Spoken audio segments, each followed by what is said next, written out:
Hey everyone, Brandon here for more Brandon's Boy Problems, and today's issue really is about my past relationship and how I seem to have lost my sex drive. It was very bizarre because I've always been a more sexually liberated and inhibited person. I mean, it wasn't really that free, I guess, in terms of like anal sex, in terms of, I guess, trying new things and being sexual and promiscuous. I was always about it. I was always encouraging to be slutty and like sex positive and just be open minded and whatnot. But I guess when I moved to Atlanta, that all seemed to have changed. I do feel like there are many issues, and these issues did cause my relationship to partially end. Just the whole sexual incompatibility, in that he was a very sexual person, and I just seemed to never want to have anal sex. I mean, I was really into oral and hooking up every day, but apparently that like became boring for him, and he really wanted to fuck, and like I just wasn't really about that life, and just it caused a lot of issues. And I just had to like think back after being single again and thinking, why did I not want to have sex with my own boyfriend, and why was sex such an issue in my own relationship when I've always felt like a sexual person that has a high sex drive. I mean, I am a Scorpio too, after all. Like, I like porn. I've always been into like masturbation. I've always been open sexually. So it's just bizarre that when I finally hit my first boyfriend, I just never want to have sex with him. But after like thinking, I feel like I have thought about why these issues did affect my relationship and what could have gone wrong. And I just feel like, first of all, I guess moving to Atlanta is a new realm for me. It's a new city. It's a new place for me to start my life over. So I could better pursue my TV and film production related interests. And I have loved Atlanta. It's been great career wise, being able to pursue entertainment related opportunities. But in terms of, I guess, sexuality and stuff, I've been scared. Atlanta is known for its high STI and HIV infection rates, which terrified me. Literally, like, so many people before I moved here were like, don't move to Atlanta. It's so much HIV, so many STDs. It's just debauchery. It's like Sodom and Gomorrah. Like, avoid it. And that was literally like what most random people I talked to would say whenever I said Atlanta. And it's just like really concerning, even though I already knew this about Atlanta before I even moved here. Also, it has a huge black gay population, and the CDC warned like years ago, saying like half of all black men who have sex with men are going to get HIV, which is really terrifying and alarming, and it does seem kind of racist. And even though, I mean, the black population in America is small anyway, black people make up like 12% of the country, so of course STIs and like STDs and stuff would be statistically more prevalent in those communities that are much smaller. But it's still terrifying, and I think that's a reason why in my entire life I've never really been that interested in anal sex, because I've always been terrified of HIV. Have you seen like every AIDS movie, Philadelphia, the Normal Heart, like everything, and just seeing the deterioration and how sad and like devastating the effects are, and just not wanting to be a stereotype of being HIV and getting AIDS and like dying and whatnot. And I know it's like not a death sentence, like we are a better way now that you can have a full healthy life with HIV, but it doesn't mean I want HIV, and I definitely want to avoid it at all costs. So it's made me terrified to have sex, like anal sex, freely, and I feel like I don't like that about myself, but it's still just hard to change something if that's the way I've always been, and just had this fear of embracing anal sex because of my own fears about HIV and STI transmission. And I also feel like I am 27 now. I did the whole promiscuous exploration, like going from guy to guy my entire life in my past. Like, this was my first relationship that ended, so it's like I was single for nearly 27 years. Like, I had all that time to explore my sexuality and be promiscuous and slutty and get around, and it just feels like that part of my life I don't really want to do anymore. And I feel like I've done pretty much dabbled in most things. I just feel like I tried it, it was fun, I told a story, blogged about it, wrote about it. It's just like, okay, what next? Like, I really feel like I want a relationship, and also being in a relationship, a monogamous relationship, does help you avoid STIs if you are still being safe, because you never know who you're dating or if you can fully trust them, and if you're getting cheated on, so you do still have to protect yourself even if you are in a relationship.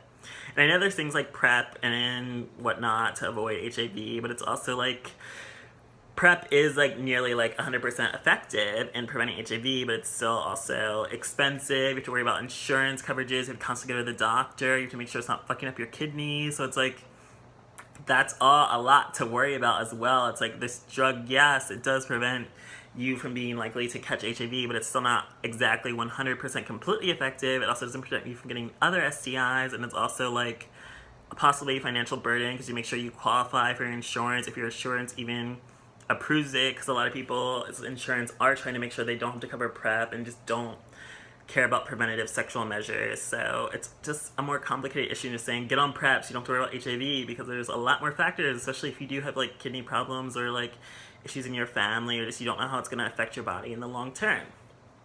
But yeah, I was like scared, I guess, fuck my boyfriend because of my fears of HIV, STIs, being in Atlanta, and just knowing that it is a huge area that has lots of HIV and STDs, and it's just scary to me. Also knowing that my ex had a huge like sex drive and has been with like lots of guys, or like was the type of person that's done like sex parties and threesomes and all this freaky stuff. Like, I mean, I've done my own freaky stuff, but it's also like his, I guess, is even more than mine, which maybe like intimidated me. And also just he'd talk a lot about sex in the beginning, just like how much he wanted sex or how much he loves sex, and talk about his own sexual conquest. And I honestly, I guess that turned me off, especially knowing that it was in Atlanta, and just thinking like, when I think of Atlanta, I do feel like I think of STIs and HIV, so I just feel like I don't even feel safe in like having sex with this person, especially since we did like break up constantly, and like we would get with other guys while we were broken up. So it's just like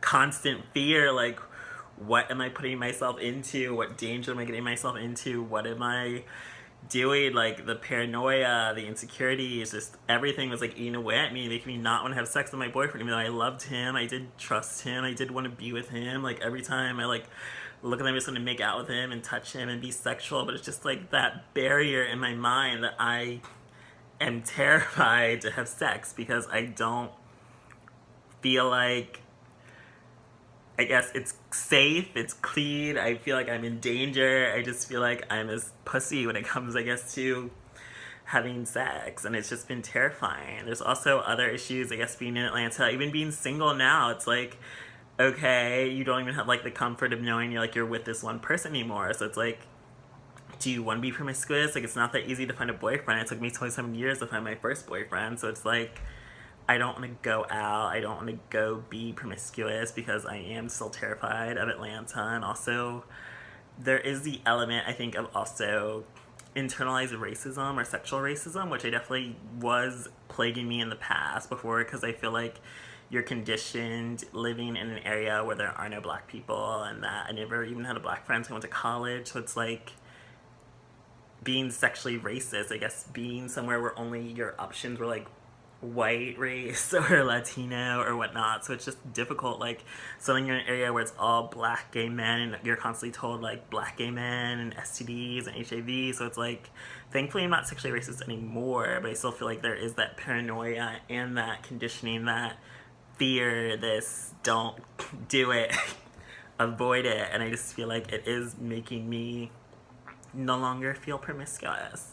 Even though I feel like I don't want to be promiscuous, since I feel like I do love being in a relationship, and I do enjoy relationships and the comforts of relationships, and that love and trust and connection and bond, but also just wanting to be done with like hookup culture and just promiscuous sex and whatnot. But it's also like, I'm young, I'm only 27, so it's like there's still so much life to live, and you should be exploring and having fun, especially since relationships aren't guaranteed or that easy to find. So it's like, you just that dilemma of wanting to be sexual and uninhibited, and also that dilemma of like, I don't want to be out in these streets, I want a boyfriend, and just being in a new place that is known for sex and freakiness and guys living double lives and DL and HIV and STDs, and just like not wanting to be into that scene, or even just not even wanting to be promiscuous in a new place because you don't want to amass a reputation, or you don't want to amass like people saying they can know you intimately, or that they've all had sex with you, because it's like everyone does know everyone. And I'm still shocked, like,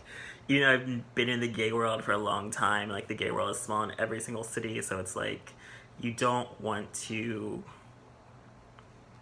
be known, but you also can't help it, because it's like, if you get with someone, they know someone, and then everyone knows each other, everyone's gonna know who you're hooking up with, especially since, I mean, I have my own blog and like talk about my sex life, so it's not really like I'm not gonna be known, but I feel like I'd rather just people know me from what they read about me, not be able to say they actually know me intimately, just because I don't want to be that person where it's like everyone in the friend group I've hooked up with and they can all like talk about me. Like I never want to be that person.